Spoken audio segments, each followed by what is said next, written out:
وَلْتَكُنْ مِنْكُمْ أُمَّةٌ يَدْعُونَ إِلَى الْخَيْرِ وَيَأْمُرُونَ بِالْمَعْرُوفِ وَيَنْهَوْنَ عَنِ الْمُنْكَرِ وَأُولَئِكَ هُمُ الْمُفْلِحُونَ. Saudaraku seiman, rahimani wa rahimakumullah. Pada kesempatan ini insyaAllah dan beberapa Jumat ke depan, di saat memang momennya adalah saya menyampaikan khutbah, kita ada serial iman. Beberapa hal yang kita ingin judulkan dan sampaikan berhubungan dengan masalah keimanan. Dan ini adalah pertemuan pertama, kita akan berikan judul istiqamalah. Saudaraku seiman, ada satu hal yang sangat ditekankan dalam agama Islam. Setelah Anda lahir dalam keadaan Islam, Anda beriman kepada Allah Subhanahu wa taala dan Rasulnya Muhammad sallallahu alaihi wasallam, adalah bagaimana istiqamah. Dan ini banyak disebutkan dalam Al-Qur'an. Disebutkan di antaranya adalah di dalam surah Hud, surah nomor 11 ayat 112. Allah berfirman, "Fastaqim kama umirta wa man ma'ak" al-ayah. Maka hai Muhammad, beristiqamalah kamu sebagaimana engkau telah diperintahkan, dan juga ajak orang-orang yang telah tobat bersamamu. Kemudian dalam surah Asy-Syura, surah nomor 42 ayat 15, Allah juga mengingatkan, "Falidzalika fad'u wastaqim kama umirta wa la tattabi' ahwahum." Oleh karena itu berdakwalah engkau hai Muhammad, dan terus saja istiqamah sebagaimana engkau telah diperintahkan, dan jangan pernah engkau mengikuti hawa nafsu mereka. Demikian pula dalam surah Fussilat, surah nomor 41 ayat 6, Allah juga berfirman, "Fastaqimu ilaihi wastaghfiruh." Beristiqamalah kalian semua di jalan yang menuju kepada Allah, dan banyaklah beristighfar kepadanya. Allah juga berfirman kepada Musa dan Harun alaihi wassalatu wassalam, bagaimana pada saat mereka berdua mulai berdakwah dan minta pertolongan kepada Allah Subhanahu wa taala. Allah menyebutkan dalam surah Yunus surah nomor 10 ayat 89, "Qala qad ujibat da'watukuma fastaqima wa la tattabi'anni sabilal ladzina la ya'lamun." Sungguh telah diijabah permintaan kalian agar Allah berikan kemenangan terhadap Fir'aun dan diberikan ketenangan dalam menyampaikan dakwah. Oleh karena itu beristiqamalah, berpegang teguhlah pada apa yang telah diperintahkan kepada kalian, dan jangan pernah mengikuti jalan-jalan orang yang belum mengetahui masalah ini. Dan Allah Subhanahu wa taala menjanjikan bagi siapapun yang coba istiqamah selama dia hidup terhadap apa yang telah Allah Subhanahu wa taala syariatkan dan tuntunkan sampai dia meninggal dunia, maka Allah pastikan dia akan selamat dari segala macam permasalahan yang membuatnya sedih ataupun takut di dunia, demikian juga pada saat mereka menghadapi alam akhirat nanti. Allah sebutkan dalam dua ayat tentang masalah ini. Yang pertama dalam surah Fussilat surah nomor 41 ayat 30, "Innal ladzina qalu rabbuna Allahu thumma istaqamu tatanazzalu alaihimul malaikatu alla takhafu wa la tahzanu wa abshiru bil jannati allati kuntum tu'adun." Yang artinya, sesungguhnya orang-orang yang mengatakan Tuhanku Allah atau Tuhan kami Allah, kemudian mereka beristiqamah, maka pasti akan turun para malaikat di saat mereka menghadapi kematian, agar mereka tidak usah takut dan bersedih, dan bergembiralah dengan surga yang telah dijanjikan untuk kalian. Demikian pula dalam surah Al-Ahqaf surah nomor 46 ayat 13 dan 14, mirip dengan ayat tadi sebelumnya Fussilat ayat 30. Allah berfirman, "Innal ladzina qalu rabbuna Allahu thumma istaqamu fala khaufun 'alaihim wa la hum yahzanun." Ayat 13. Sesungguhnya orang-orang yang mengatakan Tuhan kami Allah, kemudian mereka beristiqamah, maka tidak perlu ada ketakutan dan juga rasa sedih bagi mereka. Kata sebagian ulama tafsir, yang dimaksud di sini adalah tidak usah sedih pada saat menghadapi masalah sedahsyat apapun di dunia, karena Allah akan selalu datangkan pertolongan-pertolongannya. Juga tidak usah takut pada saat menghadapi kematian, karena Allah akan mudahkan ruhnya diterima oleh para malaikat dan diterima oleh Allah Subhanahu wa taala. Maksudnya dikeluarkan oleh malaikat dan diterima oleh Allah Subhanahu wa taala, dan tidak perlu takut menghadapi mahsyar yang penuh dengan ketakutan-ketakutan bagi orang yang tidak beriman kepada Allah, karena mereka akan mendapatkan naungan Allah, serta juga tidak perlu khawatir mereka akan masuk ke dalam neraka. Jadi semua bergabung dalam makna ayat ini. Dan ayat 14 yang Allah mengatakan, "Ulaika ashabul jannati khalidina fiha jazaa'an bima kanu ya'malun." Dan pastinya mereka akan menjadi penghuni surga dan kekal di dalamnya sebagai balasan terhadap apa yang mereka lakukan. Hanya saja saudaraku seiman, banyak orang yang salah dalam memahami ayat ini. Mereka berpikir secara letterlet bahwasanya ayat ini orang yang mengatakan Tuhanku Allah lalu istiqamah, selesai. Seperti itu saja. Dan akhirnya mereka berpikir istiqamah itu sederhana. Apa saja yang bisa dia lakukan, dia kerjakan. Dan mereka mencampur adukan antara ketauhidan kepada Allah dengan kesyirikan. Coba dengarkan baik-baik bagaimana Abu Bakar radhiyallahu anhu, sahabat yang mulia, mertua Nabi SAW, orang yang paling alim di antara umat ini setelah Nabi SAW, sebagaimana disepakati oleh para sahabat.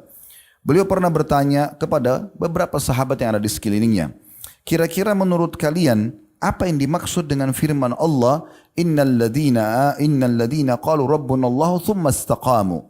Sesungguhnya orang-orang yang mengatakan bahwasanya Tuhan kami Allah dan mereka beristiqamah. Maka mereka menjawab, orang-orang yang mengatakan Tuhan kami Allah, kemudian mereka mengamalkannya. Maksudnya iman mereka jadikan sebagai amalan dalam keseharian. Maka Abu Bakar mengatakan, kalian telah mengartikan secara tidak tepat. Tapi yang benar adalah mereka tidak menyimpang darinya, baik dengan berbuat syirik maupun yang lainnya. Jadi maksudnya adalah bukan hanya sekedar mengerjakan perintah, tapi harus tidak boleh merusak ketauhidan kepada Allah Subhanahu wa taala, baru masuk dalam makna ayat mereka istiqamah. Mengikrarkan Tuhanku Allah artinya tidak akan pernah bergantung, meyakini, memohon dan seterusnya kecuali kepada Allah Subhanahu wa taala. Umar bin Khattab juga berkata tentang makna ayat ini pada saat beliau sedang khutbah Jumat di salah satu hari di masa khilafahnya. Beliau pada saat membaca firman Allah, innal ladzina qalu rabbunallahu thumma istaqamu. Orang-orang yang mengatakan Tuhan kami Allah lalu kemudian mereka beristiqamah. Beliau mengatakan demi Allah, mereka konsisten kepada Allah dengan mentaatinya, dengan tidak berkelok serta sebagaimana atau seperti berkeloknya serigala. Jadi bukan hanya sekedar istiqamah untuk mengerjakan perintah, tapi bagaimana mereka tidak merusak itu dengan melakukan kemaksiatan kepada Allah Subhanahu wa taala. Banyak di antara muslimin, mereka coba beriman kepada atau mereka sudah beriman kepada Allah karena lahir dalam keadaan Islam ataupun belajar agama. Tapi setelah itu mereka mengerjakan perintah dan mencampur adukkan antara perintah Allah Subhanahu wa taala dengan perbuatan-perbuatan yang melanggar hukum Allah, sehingga tidak dinyatakan mereka beristiqamah karena masih saja melakukan perbuatan syirik, perbuatan bid'ah, kemaksiatan dan terus menerus, maka mereka tidak mendapatkan keutamaan ayat yang tadi disebutkan. Begitu juga disebutkan oleh Mujahid rahimahullah, seorang tabi'in, beliau berkata, mereka memeluk Islam, kemudian tidak mempersekutukan Allah sedikit pun hingga berjumpa dengan Allah. Berapa banyak di antara muslimin yang merusak masalah ini dengan cara syirik kepada Allah. Masih menggantungkan nasibnya dengan benda-benda mati, jimat, dukun-dukun, minta tolong kepada kuburan dan seterusnya. Maka merusak tauhidannya kepada Allah SWT. Maka tidak masuk dalam janji Allah di dalam ayat ini. Begitu juga Ibnu Rajab rahimahullah mengatakan dalam Jami' Ulum wal Hikam karya beliau halaman 205, kurang lebih terjemahannya, istiqamah adalah menempuh jalan yang lurus, yaitu agama yang lurus yang telah Allah perintahkan tanpa berbelok darinya sedikit pun, baik ke kanan maupun ke kiri, dan itu mencakup pelaksanaan semua ketaatan, apakah wajib atau sunnah, baik yang lahir maupun batin, serta meninggalkan semua larangan tanpa terkecuali. Jadi ini memang dilakukan mengerjakan perintah dan tidak mencampur adukkan antara perintah tersebut dengan larangan-larangan. Karena masih banyak di antara muslimin menganggap dirinya istiqamah, padahal sebenarnya mereka tidak istiqamah karena masih membuka pintu-pintu dosa yang sudah jelas itu racun dalam kehidupannya.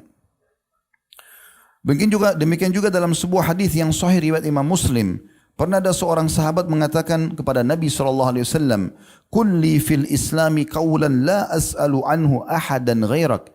Ya Rasulullah, sampaikan kepadaku satu perkataan, satu nasihat, satu wasiat yang aku tidak perlu lagi tanya kepada selain anda. Maksudnya, ringkaskan untukku Islam ini.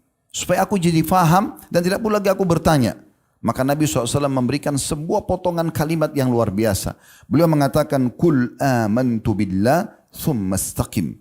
Katakan, ikrarkan ya, dengan fikiran, ucapkan dengan lisan, yakini dengan hati bahwasanya Tuhanku Allah, kemudian istiqamah dengan dan komitmen dengan perkataan tersebut. Artinya tidak syirik, tidak melakukan kemaksiatan-kemaksiatan, termasuk kemaksiatan di sini. Karena memang Allah Subhanahu wa taala cemburu dengan pelanggaran-pelanggaran hambanya. Oleh karena itu kalau kita ingin dinyatakan dalam ayat ini mendapatkan jaminan setiap ada masalah di dunia Allah berikan solusinya dan tidak perlu ada ketakutan. Pada saat kematian juga tidak perlu takut menghadapi malaikat maut. Pada saat di kuburan, di mahsyar dan akhirnya melewati neraka menuju ke surga. Semuanya ada jaminan keselamatan harus betul-betul.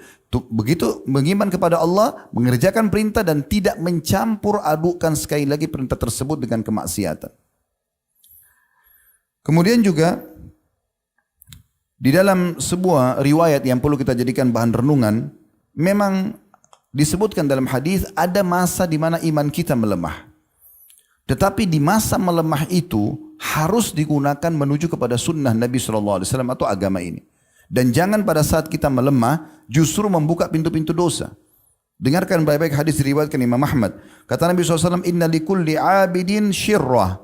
Sesungguhnya setiap orang yang beribadah itu punya masa semangat. Dia selalu ingin beribadah. Walikulli syirratin fatrah. Tapi ketahuilah di setiap masa semangat itu ada nanti titik di mana dia jenuh. Fa imma ila sunnatin wa imma ila bid'atin. Bisa saja pada saat dia jenuh itu dia menuju ke sunnah. Tetap dia paksakan diri untuk beribadah kepada Allah dan atau ada orang justru kepada perbuatan bid'ah atau kemaksiatan. Faman kanat fatratuhu ila sunnah faqad ihtada. Siapa yang pada saat lagi melemah imannya, kemudian dia menuju ke sunnah, maka dia telah mendapatkan hidayah. Wa man kanat fatratuhu ila ghairi dzalika faqad halak. Dan siapa yang kira-kira pada saat dia lagi lemah, justru menuju kepada selain sunnah, selain perintah-perintah agama dan perintah Nabi SAW, maka dia telah binasa. Juga Nabi SAW mengingatkan kepada kita, orang-orang yang belak-belok, suka bergonta-ganti imannya, bahkan sampai pada tingkat karena mereka lalaikan dari hal-hal yang kecil sampai menjadi hal yang besar. Di antara orang ada yang beriman di masa Nabi SAW, kemudian mereka lemah imannya dan mereka tidak kembali kepada agama, tidak berkumpul dengan orang-orang beriman, tidak coba bertanya kepada para ulama. Akhirnya mereka lalai dan murtad dari agama Islam. Dan Nabi SAW menyebutkan dalam dua riwayat, riwayat yang pertama dari riwayat Imam Muslim, beliau mengatakan, Ala la yuzadanna rijalun an haudhi. Sesungguhnya nanti akan diseret dan dijauhkan sebagian orang dari telagaku pada hari kiamat. Kama yuzanu al-ba'irud dhal. Sebagaimana unta yang hilang diseret supaya dia mau kembali kepada tuannya. Unadihim ala halumma. Aku lalu memanggil mereka, ayo sini, ikut minum bersama-sama di telaga. Fayuqal, maka para malaikat mengatakan, innahum qad baddalu ba'daka. Sesungguhnya mereka setelah kau meninggal hai Muhammad, setelah berpisah darimu, mereka mengubah apa yang telah mereka katakan. Mereka berubah dari keimanan mereka. Maka kata Nabi SAW, fa'akul suhqan suhqan. Maka aku mengatakan jauhlah, menjauhlah dari aku. Atau sudah jauh kalian daripada aku. Dalam riwayat yang kedua, riwayat Ibnu Majah mirip dengan ini. Innahum qad baddalu ba'dak. Sesungguhnya mereka telah mengubah keyakinan mereka setelah engkau meninggal. Walam yazalu yarji'una ala aqabihim. Dan sayangnya mereka terus saja dengan kelalaian tersebut. Lemah imannya, salah mereka terus ikutin. Maka makin jauh. Fa'akulu ala suhqan suhqan. Maka aku pun berkata, sungguh celaka, sungguh jauh dan celaka atau menjauhlah. Ada beberapa sebab-sebab teman-teman sekalian yang ini menjadi inti juga bahasan dalam khutbah ini. Sebab-sebab orang tidak istiqamah. Yang pertama sudah tidak asing lagi adalah godaan syaitan. Bagaimana syaitan memang sudah berjanji dan berazam di hadapan Allah Azza wa Jal untuk menyesatkan anak Adam. Dan tidak akan pernah jenuh. Sekali kita memohon kepada Allah isti'adzah a'udzubillahi minasyaitonirrajim, maka yang satu ini terbakar oleh panah malaikat atau diusir oleh Allah, maka yang datang ada gantinya dan seterusnya seperti itu. Tidak akan pernah mereka jenuh untuk menyesatkan manusia. Allah menyebutkan dalam Al-Quran apa yang diucapkan oleh iblis untuk menjadi pelajaran bagi orang-orang beriman. A'udzubillahi minasyaitonirrajim. Qala fabima aghwaytani la'aqudanna lahum siratakal mustaqim. Sebagaimana engkau telah pastikan putuskan aku sesat ya Allah, sesungguhnya aku pasti akan menjauhkan mereka dari jalanmu yang lurus.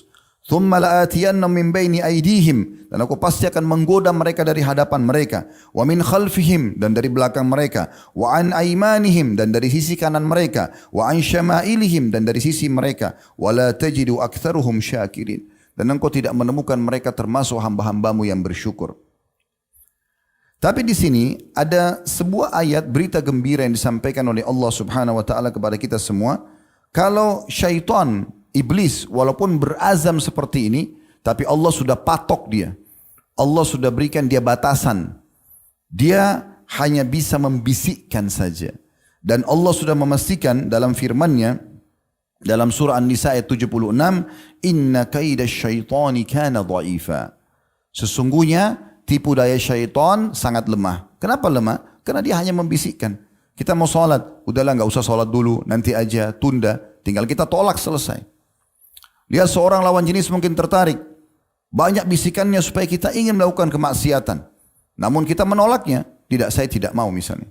Kita beristiadah lalu kita tinggalkan. Maka selesai urusannya. Syaitan tidak pernah menjelma di depan mata kita kemudian mencekik leher kita sambil mengatakan, kamu harus berzina, kamu harus riba, kamu harus mencuri. Tidak pernah ada perbuatan seperti itu. Makanya mereka sangat lemah. Kalau ada orang yang selalu mengiming-imingkan dengan lisannya dan menyebar luaskan di tengah muslimin bahwasanya syaitan itu kuat, ini dusta besar. Allah mengatakan lemah, bagaimana dia mengatakan kuat? Selalu mengatakan ini godaan syaitan kuat. Mana kuatnya? Di mana kuatnya? Kekuatan apa yang dia miliki? Dia sangat lemah. Kamulah yang telah membuat dia kuat. Karena kamu mengatakan bahwasanya ini kuat godaannya. Padahal tinggal ditepis. Godaan apapun tinggal kita tinggalkan. Ditambah lagi Allah Subhanahu wa taala memberikan kita peluang yang luar biasa untuk memohon perlindungan. Tidak usah capek-capek keluarin energi untuk melawan syaitan. Kita nggak perlu pakai baju perang, pedang, senjata tajam atau senjata yang mutakhir sekarang untuk melawan syaitan. Allah sudah kasih kita kata kuncinya.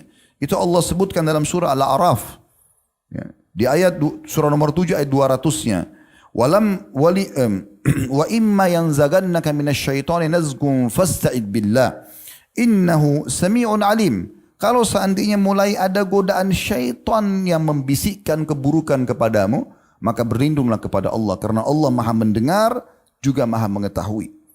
Itu ayat 200. Ayat 201-nya Allah mengatakan, Innal ladhina taqaw idha massahum ta'ifun minasyaitani tadhakkaru fa'idahum mubsirun. Dan orang-orang beriman itu, pada saat mulai ada godaan-godaan syaitan, maka Allah akan mendatangkan sebuah peringatan bagi mereka. Sehingga akhirnya mereka bisa melihat kalau ini salah. Tidak ada orang beriman pada saat dibisikkan syaitan mau berbuat dosa, dia tidak tahu itu kesalahan. Pasti Allah akan berikan dia pemahaman, ketakutan kalau ini adalah dosa. Makanya Nabi SAW menyebutkan dalam riwayat lain bahwasanya kepada Wabisah radhiyallahu anhu, seorang sahabat yang mulia, pada saat dia bertanya pada Nabi SAW dan dia sering bimbang. Kata Nabi SAW, wahai Wabisah, tanya fatwanya pada jiwamu, tanya fatwanya pada hatimu. Sesungguhnya kebaikan itu yang telah menenangkan jiwa dan hati. Dan keburukan atau dosa justru yang membuat hati itu tidak tenang. Tentu di sini, kata Ibnu Rajab rahimahullah, pada hal-hal yang belum jelas keharaman dan kehalalannya. Tapi kalau sudah jelas tentu tidak perlu lagi kita menanyakan fatwa dari kita. Tapi Allah di sini menyebutkan tadzakkaru fa idahum mubsirun, maksudnya Allah datangkan peringatan untuk mereka sehingga mereka jadi takut, mau mencuri, mau berbohong, mau menipu, mau berzina, pasti Allah datangkan ketakutan sehingga mereka tidak perlu terjerumus. Ini jaminan dari Allah Subhanahu wa taala. Jadi tidak perlu kita repot-repot untuk melawan syaitan. Cukup isti'adah. Allah punya cara mendatangkan para malaikat untuk menghancurkan mereka para syaitan tersebut. Bukankah disebutkan dalam surah salah satu fungsi daripada bintang-bintang dalam surah Al-Mulk, wa ja'alnaha rujuman lisyayatin, dan kami jadikan bintang-bintang itu sebagai pembakar-pembakar bagi syaitan. Cukup berlindung kepada Allah Subhanahu wa taala. Kemudian yang kedua teman-teman, sebabnya selain syaitan. Jadi kita sudah katakan memang dia sudah berazam, tapi Allah lemahkan dia. Adalah bisikan jiwa buruk dan hawa nafsu. Allah sebutkan di dalam surah Yusuf surah nomor 12 ayat 53, Innan nafsa la ammaratun bisu. Salah satu potensi dalam diri yang Allah berikan sebagai ujian, bukan untuk diikutin, yaitu jiwa itu ada kecenderungan melakukan keburukan. Iblis, dia dianggap adalah pentolan makhluk Allah yang suka menyesatkan anak Adam. Pertanyaan sederhana. Pada saat iblis tidak mau sujud kepada Adam yang Allah perintahkan, siapa yang goda dia? Hawa nafsunya. jiwanya yang buruk, yang potensi itu ada tapi sebagai ujian. Maka setiap kali ada dorongan ini harus ditepis. Kalau yang bukan hak kita jangan diminta, jangan diambil. Kalau hak kita boleh kita minta. Dan selalu melihat membesarkan nikmat Allah di depan mata kita. Sehingga tidak ada sifat tamak yang muncul dalam jiwa. Nabi SAW menyebutkan dalam sebuah hadis riwayat Tirmidzi dengan sanad hasan sahih, "Ma dhi'bani ja'i'ani ursila fi ghadamin biabsada laha min hirsil mar'i 'alal mali wasyarafi lidini."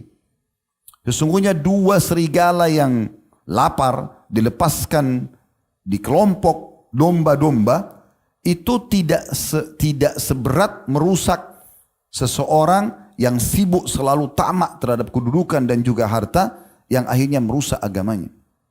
Ini karena hawa nafsunya. Artinya di sini tamak yang bukan hak dia.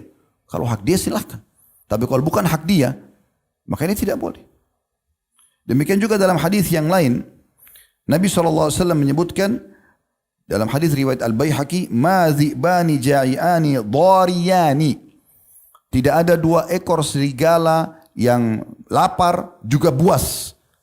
Fi ghanamin, dalam kelompok satu domba atau kelompok domba, qad ghaba anha ri'auha, yang pengembalanya lagi lalai, lagi tidak ada di situ. Bi afsada fiha min al-timasi wasyarafi wal mali dinil mu'min. Itu tidak lebih berbahaya dibandingkan seseorang yang sibuk mengejar kedudukan dan juga harta yang akhirnya merusak agamanya. Maknanya adalah yang bukan haknya. Jadi dia selalu sibuk dengan itu. Kenapa orang lebih kaya? Kenapa orang lebih gagah? Kenapa orang lebih ini? Kenapa orang lebih itu? Dan akhirnya sibuk untuk menjatuhkan orang tersebut, mencari-cari kesalahannya, ingin mengambil haknya dia. Dan masuk dalam bab hasad yang mungkin kita sudah tahu, berharap hilang nikmat itu dari dia dan seterusnya. Maka ini adalah hal-hal yang sangat buruk yang harus dijauhi. Yang ketiga adalah suka berdebat. Disebutkan dalam sebuah riwayat dan diriwayatkan oleh Imam Bukhari, kata Nabi SAW, "Inna abghadar rijali ila Allah ta'ala al-addul khasim." Sesungguhnya orang yang paling Allah benci, atau orang yang paling dibenci di sisi Allah SWT adalah orang yang suka sengit dan suka berbantah-bantahan. Dan Nabi SAW menjelaskan dalam hadis lain, "Ma dhalla qaumun ba'da huda kanu alaihi." Tidak ada satu kaum yang sesat dari petunjuk yang telah sampai pada mereka, illa utul jadal, kecuali karena sebabnya suka berdebat. Thumma tala Rasulullah SAW hadhil ayah. Kemudian Nabi SAW membaca ayat ini. Wa qalu a'aliyatuna khairun amhu bal ma darabuhu laka illa jadala bal hum qaumun khasimun. Lalu Nabi SAW membacakan ayat ini tentang bagaimana orang-orang Quraisy membantah-bantah Nabi SAW. Mereka kalau tidak mau beriman, mereka diam saja. Tapi mereka malah membantah Nabi SAW sambil mengatakan, apakah Tuhan kami, patung-patung ini, lebih baik daripada Isa? Waktu itu kebetulan Nabi SAW sedang menjelaskan tentang Isa alaihissalam. Maka kata Allah SWT, mereka tidak memberikan perumpamaan itu kepadamu kecuali karena suka berdebat saja. Dan mereka adalah kaum yang suka mengada-ngada atau suka ribut. Nabi SAW juga menyebutkan dalam sebuah hadis yang sahih, disebutkan dalam Jami' As-Saghir, dan juga Ibn Abi Dunya sebutkan dalam buku beliau Dhammil Ghibah. Kata Nabi SAW, "Man jadala fi khusumatin bighairi ilmin." Siapa yang berdebat pada sesuatu perkara yang dia tidak punya ilmu di situ, tidak ada manfaatnya buat dia. Lam yazal fi sakhatillahi hatta yanzi'. Maka dia akan terus berada di murka Allah sampai dia meninggalkannya. Juga Nabi, tentu di sini dimaksud adalah orang berdebat. Jadi kalau seandainya ada orang kasus misalnya, ada orang ingin menanyakan sebuah hukum atau mendiskusikan sebuah hukum. Dia belum faham atau dia punya dalil, kita punya dalil. Lalu kita berargumentasi saling menyampaikan. Ini terjadi di kalangan sahabat, terjadi di kalangan para ulama. Imam Syafi'i rahimahullah pernah berdebat dengan rivalnya, tapi dengan hujjah masing-masing. Cuman kalau sampai kita sudah menyampaikan hujjah, ternyata dia tetap ngotot dengan pendapatnya padahal sudah jelas salah, tinggalkan saja. Ini kalau ada ilmiahnya. Tapi kalau tidak ada ilmiahnya, berdebat pada hal-hal urusan dunia yang kecil, ribut dengan hal-hal yang tidak penting, maka ini yang masuk dalam ancaman tadi. Jadi banyak orang menyibukkan hal dengan seperti ini. Kemudian juga Nabi SAW mengatakan dalam sebuah hadis yang sahih riwayat Tirmidzi, "Al-haya wal-'iyyu syu'batani minal iman. Malu dan sedikit berbicara, tidak banyak berdebat. Berbicara pun sesuatu yang penting, bermakna. Orang mukmin kalau bicara itu emas, ada manfaatnya. Ya. Kalau bukan hal yang perintahkan maka minimal mubah. Selain daripada ini tidak ada negosiasi. Zikrullah, doa, membaca Al-Quran, baca wirid-wirid atau zikir dalam sholat, ceramah, menyampaikan nasihat, gitu kan. Maka ini atau amar ma'ruf nahi mungkar, semua ini adalah hal yang disunnahkan. Atau mubah, nanyain kabar orang, gembirakan hati seseorang, misalnya menghiburnya dan seterusnya. Tapi selain daripada ini tidak ada lagi. Kalau bertutur kata sesuatu yang kosong, apalagi pada maksiat ini tidak dibolehkan. Kata Nabi SAW, malu dan sedikit berbicara adalah dua cabang dari cabang keimanan. Wal badha'u wal bayanu syu'batani minan nifaq. Sementara orang yang suka berkata kotor dan suka berdebat, selalu apa saja berdebat, hobi dengan berdebat, maka ini adalah dua cabang dari cabang-cabang kemunafikan. Yang keempat, kelalaian dan suka menunda-nunda amal saleh. Bagaimana Nabi SAW menyebutkan dalam hadis Bukhari, ni'matani maghbunun fihima katsirun minan nas. Ada nikmat yang ada dua buah nikmat yang banyak dilalaikan oleh manusia. As-sihhatu, pada saat dia lagi sehat, wal faraq, waktu kosong. Pernah dengar nggak teman-teman sekalian? Banyak orang mengatakan dirinya, oh saya lagi kosong nggak tahu buat apa, tidur. Sibuk dengan melihat sesuatu tontonan yang tidak ada manfaatnya. Ini menyanyiakan waktunya. Sampai sebagian salaf mengatakan pada saat melihat ada sebagian anak-anak muda duduk ngobrol kosong di pinggir jalan tidak ada manfaatnya, beliau mengatakan, demi Allah kalau seandainya waktu mereka bisa aku beli, aku akan beli. Kalau bisa dibagi, saya beli waktunya, saya pakai untuk saya berzikir atau hal yang bermanfaat. Untuk apa nongkrong di pinggir jalan omong kosong? Untuk apa duduk di kafe berjam-jam habiskan waktu tidak ada manfaatnya? Kalau duduk ngobrol yang bermanfaat, diskusi masalah ilmiah itu penting, gak ada masalah. Atau berbicara masalah bisnis karena memang kita butuhkan untuk kebutuhan hidup kita, mungkin. Hal yang bermanfaat, kalau bukan diperintahkan minimal mubah, selain daripada ini tidak ada negosiasi. Harus seperti itu seorang muslim melakukan agar dia istiqamah di jalan Allah Subhanahu wa taala. Juga kata Nabi SAW dalam sebuah hadis yang mulia diriwayatkan oleh Tirmidzi, kata Nabi SAW, badiru bil a'mali sab'an, segera beramal saleh sebelum datang 7 hal. Hal tantadiruna illa ila fakrin munsin. Apakah kalian nunggu nanti pada saat tiba kemiskinan yang membuat lalai? Pernah lihat orang-orang yang sangat miskin sampai tidak ada kesempatan dia untuk sholat karena susahnya cuma cari sesuap makanan. Nunggu itu baru kemudian mau beramal saleh. Auginan mutgin, atau kekayaan yang membuat lalai. Terlalu kaya, sibuk ngumpulin harta jadi lupa. Telat sholatnya, ya. Tak mau lihat lagi ini halal atau haram. Yang ketiga, au maradun mufsid, atau penyakit yang merusak. Stroke tiba-tiba, ya. Harus ini dan itu, cacat tiba-tiba, tabrakan dan seterusnya. Yang keempat, au haramin mufannidin, atau masa tua pikun yang membuat sudah tidak bisa berbuat apa-apa. Au mautin mujhizin, atau mati yang tiba-tiba datang. Au dajjali fasyarru ghaibin yuntadhar, atau dajjal, sosok yang paling yang gaib, yang buruk untuk ditunggu. Mau tunggu itu keluar baru mau beramal saleh. Awis saati wasfas saatu adha wa amar. Atau kalian tunggu hari kiamat terjadi, kiamat itu jauh lebih dahsyat dan lebih pahit. Yang kelima, sahabat dan lingkungan buruk. Jadi ada 6 poin di sini ya. Yang kelima adalah sahabat dan lingkungan buruk. Ada sebuah ayat Al-Quran yang mulia yang perlu kita kenang kembali. Ini terjadi di masa Nabi SAW sebab turunnya ayat. Masih di fase Mekah. Ada seseorang yang bernama Uqbah bin Abi Mu'aid. Orang ini punya persahabatan dengan Nabi SAW. Satu waktu Nabi SAW diundang makan oleh dia ke rumahnya. Uqbah mengundang Nabi SAW makan di rumahnya. Waktu sudah dihidangkan makanan, Nabi SAW karena ini sahabatnya, ingin supaya dia masuk Islam, dapat hidayah. Orangnya baik, orangnya dermawan. Maka kata Nabi SAW, saya tidak mau makan sampai kau syahadat. Maka Uqbah, karena merasa malu dengan Nabi SAW, dia syahadat. Dia salah satu tokoh Quraisy. Maka gembira Nabi SAW makan bersama dia, sudah muslim. Tersebar satu Mekah, salah satu tokoh Mekah masuk Islam. Dan Uqbah ini punya persahabatan sama Ubay bin Khalaf. Ini salah satu orang yang paling jahat. Gitu kan. Sahabat dekatnya Abu Jahal, Abu Lahab, Ubay bin Khalaf. Maka Ubay ini bersahabat juga dengan Uqbah dan punya bisnis bersama-sama. Banyak jasanya kepada Uqbah. Lalu dia mengatakan, hai Uqbah, apa kau sudah pindah ke agama Muhammad? Kata Uqbah, saya cuma tidak enak. Karena kan dia masih mu'allaf memang, hatinya masih lemah. Tapi diganggu sama Ubay, dikatakan, apa kau sudah pindah ke agama Muhammad?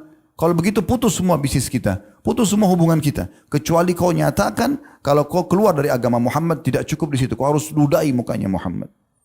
Maka yang terjadi, Uqbah pun karena merasa terganggu, bisnisnya akan hilang, dunianya akan hilang, sahabatnya juga ini akan hilang. Dia datangi Nabi SAW dekat Ka'bah waktu lagi tawaf, lalu dia mengatakan, saya bukan agama Muhammad, lalu dia ludahi wajah Nabi SAW. Gara-gara perbuatan ini, Allah pastikan kedua orang ini mati dalam keadaan kafir. Dan Allah pastikan masih di dunia, mereka masih hidup, nanti hari kiamat, Uqbah bin Abi Mu'ayt ini akan menyebutkan ayat ini, atau masuk dalam ayat ini. Allah sebutkan dalam surah Al-Furqan, surah nomor 25, ayat 27 sampai 29 yang bunyinya, ya wa yauma ya'addu adh-dhalimu 'ala yadayhi yaqulu ya laitani ittakhadtu ma'ar rasuli sabila. Nanti pada hari kiamat akan ada orang zalim ini. Siapa? Khusus Uqbah bin Abi Mu'ayt. Turun ayat ini kepada dia. Nanti dia akan gigit kedua tangannya pada hari kiamat karena menyesal, dan dia mengatakan, coba dulu saya mengikuti Rasul. Ya wailata laitani lam attakhid fulanan khalila. Coba dulu saya tidak jadikan itu sebagai sahabat dekat saya. Yang dia maksud adalah Ubay bin Khalaf. Ini subhanallah, ayat ini teman-teman turun di masa mereka masih hidup. Tapi Allah sudah tutup hati mereka. Karena perbuatan buruk yang dia lakukan kepada Nabi SAW. Kemudian dikatakan, laqad adallani 'anil dzikri ba'da idh ja'ani. Sungguh orang ini telah menyesatkan saya setelah datang kepada saya peringatan. Sudah masuk Islam, murtad. Maka dia menyesal. Wa kana asy-syaitanu lil-insani khadzula. Dan ketahuilah syaitan itu selalu menipu manusia. Dan Nabi SAW mengingatkan dalam sebuah hadis dengan sanad hasan riwayat Tirmidzi, Abu Dawud dan Imam Ahmad, hadis yang masyhur, al-mar'u ala dini khalili falyanzur ahadukum ila man yukhalil. Seseorang sesuai dengan agama atau temannya ataupun lingkungannya, maka kalian harus jeli melihat siapa yang kalian jadikan sebagai teman. Jangan pernah bilang teman-teman sekarang, saya tidak terpengaruh kok, tidak apa-apa. Mereka belum dapat hidayah, mereka belum hijrah, nggak apa-apa, saya tidak terpengaruh. Bohong, nggak terpengaruh. Dari mana nggak terpengaruh? Antum sendiri satu orang, mereka berlima masih merokok, mereka berlima masih mabuk, mereka masih berzina, mereka masih gosip, lalu bilang tidak terpengaruh, dusta besar. Bagaimana caranya? Kita sensitif sekali. Tangan kita ini kalau pegang sebuah benda, misalnya saya pegang ya kulit yang ada di mimbar ini, ada kulit di bagian dalam sini, saya bisa bedakan ini kasar atau lembut dalam seketika. Mata kita bisa bedain ini terang atau ini gelap seketika. Telinga kita bisa bedain ini intonasi suara keras atau tidak, atau lembut seketika. Hidung kita bisa bedain ini wangi dan ini busuk seketika. Lidah kita bisa bedain mana manis, mana asam, mana pedas seketika. Lalu kita katakan kita tidak terpengaruh. Dari mana itu?